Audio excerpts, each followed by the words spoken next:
First one by a band that I enjoyed over the weekend on the TV. Don't know if you watched them, Weezer.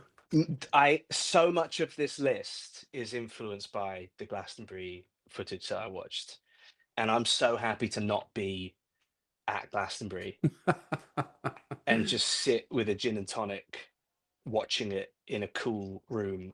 Like that Yeah, is I can't it's way better. It's like I love Formula One, but going to the races is a nightmare. Like F1 is like way better on television.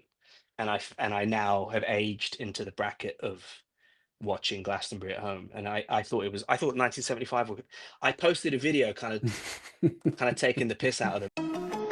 Drugs and love and drugs, drugs and love and drugs. We were kissing in a top shop changing room. And all the comments at the minute are like, yeah, they suck. And I just thought they crushed it. Like I was really moved by the performance. I thought they were like, I thought it was a great show. yeah. Okay, okay. I don't know. I find it hard to get on board with, but I mean, they're obviously good at what they do, I suppose. Yeah. Yeah, it just wasn't it wasn't offensive to me. I Mm. thought Olivia Rodrigo was so good as well. I thought she was an amazing. I haven't seen someone want a gig like she really wanted that gig, and like she worked for it on stage. And I thought that, and I think the knock-on effect of an Olivia Rodrigo for just kids with guitars and realizing that that's something they can aspire to. I think that the knock-on effect of her is really good. And yeah, so you're talking about Weezer, right? Yeah, yeah. Yeah, yeah, yeah, yeah. Which song did I pick? Don't let go. Yeah, Don't Let Go is the opening track of the Green album, which is like their first album back together. They did the Blue album, then they did Pinkerton, which like are both two classic rock records or like nerd rock records, and then they split up, changed bass player, did the Green album, and really, I picked I picked the opening track of their third album really just as a way to talk about their '90s albums because I prefer those ones. But I think the Green album does have some great songs on it. I think there's like five really, really, really good songs. No, yeah, definitely. Yeah. Kind of a band I got into later, but yeah, some great songs. Really enjoyed their set at the weekend. Looked Yeah, they did, quite and they did. idyllic, to be fair.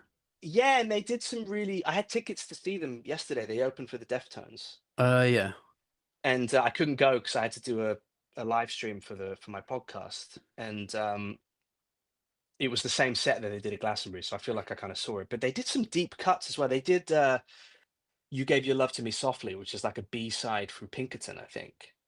And Okay. Yeah. so there was a cut. They did a track from. They did "Why Bother" from Pinkerton. They did "Dope Nose" from Maladroit. Like they spread it out and still played the bangers as well. I thought it was a really good set. Yeah, yeah. He seems quite fragile, doesn't he, Rivers Cuomo? But he's got so much, like, I don't know, so much about him type thing. I think we've got so used to seeing bands at Glastonbury and on SNL where they really build the stage um, to be a visual performance. And this was the first year I've really watched Glastonbury and thought, oh, this is a performance for the cameras.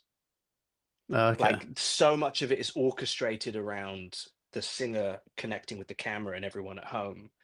And I think we people kind of get confused now when they just see Weezer standing there with no like staging and they just play songs. Mm. But I thought they were great. Yeah, probably my favorite of the weekend, but I didn't watch a ton of it. But Mm. anyway, let's play the song. Here's Weezer with Don't Let Go.